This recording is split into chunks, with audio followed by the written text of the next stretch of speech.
आई तीसरी आंख दिव्य दृष्टि उसको कहेंगे। क्या? दिव्य दृष्टि। जब थर्ड आई खुल जाए तो दिव्य दृष्टि आएगी। मगर वो एक्चुअली क्या है, थर्ड आई माना आत्मस्वरूप की स्टेज है। क्या है जो गीता में क्या कहा है उसने? आत्मा का है, आत्मस्वरूप का है गीता ने। आज गीता सर्वशास्त्र शिरोमणि है ना। तो तीसरा नेत्र जगाना माना आत्मस्वरूप में स्थित होना, जिसमें गीता में स्थित प्रज्ञ अवस्था कही है। क्या कहे गीता में? स्थित प्रज्ञ अवस्था। तो स्थित प्रज्ञ अवस्था माना आत्मस्वरूप और वो ज्ञान ऑलमाइटी अथॉरिटी ने दिया है। किसने दिया है? Almighty authority. क्योंकि कृष्ण ने ऑलमाइटी अथॉरिटी का अवतार था और जो गीता ज्ञान दिया है वो ऑलमाइटी अथॉरिटी ने दिया है। तो इससे ज्यादा तो जो कुंडलिनी जागरूक कराते हैं, कुंडलिनी जागरण कराते हैं, कई लोग कराते हैं, बड़ी जाते हैं लोग। फिर तीसरा नेत्र खुलवाने के लिए बहुत बड़ी मेहनत कराते हैं, काली काली पट्टी बांध के अनुभव कराते हैं। तो इससे कुछ नहीं होगा। ये तो कई एक बड़े बड़े योगी साधु संत महात्मा कई युगांतर तक तपस्या करते थे, तो भी उसकी तीसरी आंख किसी की नहीं खुली। आप क्योंकि कृष्ण ने ऑलमाइटी अथॉरिटी का अवतार था और जो गीता ज्ञान दिया है वो ऑलमाइटी अथॉरिटी ने दिया है। तो इससे ज्यादा तो जो कुंडलिनी जागरूक कराते हैं, कुंडलिनी जागरण कराते हैं, कई लोग कराते हैं, बड़ी जाते हैं लोग।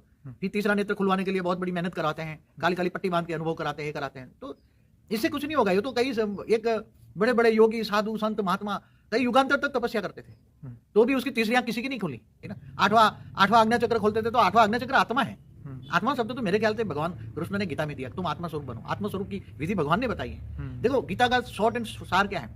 तुम तीसरा नेत्र जगाना चाहते हो माना आत्मा स्वरूप बनना चाहते हो माना तुम कौन हो पहचानो। क्या बोला? परमात्मा को जानना है तो तुम्हें पहले खुद को जानना पड़े ना, अपने आप को जानो। आत्मा के अंदर ही मन बुद्धि संस्कार है।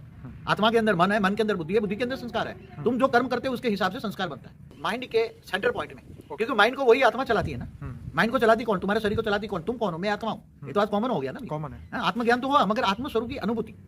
तो आत्मस्वरूप की अनुभूति के लिए तो शरीर हल्का होगा तो मन हल्का होगा, तो आत्मस्वरूप इमर्ज करने में टाइम लगेगा, नहीं लगेगा, कम लगेगा। पहले जब तक आत्मस्वरूप नहीं होंगे तब तक परमात्मा की पावर नहीं आएगी। तुम कितना भी याद कर लो कि चमत्कार कराने वाली उसके साथ सूक्ष्म जगत की आत्माएं होती हैं। और भाई मना अपने आत्मा स्वरूप, अपने आप को जानना, दूसरों के जानने की क्या जरूरत है तुम्हें? तुम चमत्कार कराओ तो क्या दुनिया बदल जाएगी? हाँ? मतलब हम हवा में उड़ेंगे तो उससे क्या होगा? हवा में उड़ जाओगे। वो तो तुम्हें आत्मा होगी तो 50 आत्मा इकट्ठी होकर तुम्हारा हवा में उड़ा सकती है तुम्हें। वो तो आज जादूगर भी करते हैं ना। जादू नहीं करते, वो चमत्कार नहीं है क्या? जादूगर करते कम है क्या? वो एक नहीं, वो हवा में उड़ता है और पानी में तैरता है, अमेरिकन जादूगर नहीं है क्या? नाम है बाबूजी। अभी तो दुनिया भर में बहुत सारी घटनाएं ऐसी घटती है जो साइंस के एक्सप्लेनेशन से बाहर है, और हम तो इनको छोड़ देते हैं क्योंकि अब जो है रियलिटी अब लोग समझे हम उसके ऊपर। देखो रियलिटी में ये सब छोड़ो, ये सभी चक्कर में मत पड़ो। ये बहुत बड़ा ज्ञान सागर है। हमारे हर वीडियो देखो तो पता लगेगा ज्ञान कितना है। लोग सिद्धि के पीछे जाते हैं, मगर सिद्धि से क्या करोगे तुम? सिद्धि से क्या मिलेगी? इससे भागना नहीं है। गीता में कहा गृहस्थाश्रम सबसे बड़ा आश्रम है। जब आत्मस्वरूप की अनुभूति हो जाएगी ना, तो अंदर जो आत्मा के अंदर जो रिकॉर्ड पड़ा है, अगर इस ब्रह्मांड की आत्मा है तो उसको इस ब्रह्मांड दिखेगा पूरा। क्या दिखेगा? अगर गैलेक्सी से आई हुई आत्मा है, महाशिव की कैटेगरी की है, तो पूरा गैलेक्सी दिखेगा, आकाश गंगाएं दिखेगी, आनंद कोटि ब्रह्मांड दिखेगा। अगर यूनिवर्स की आत्मा है तो पूरा यूनिवर्स दिखेगा उसको, ठीक है। और मल्टीवर्स की आत्मा है तो मल्टीवर्स दिखेगा उसको। और ऊपर ग्रेट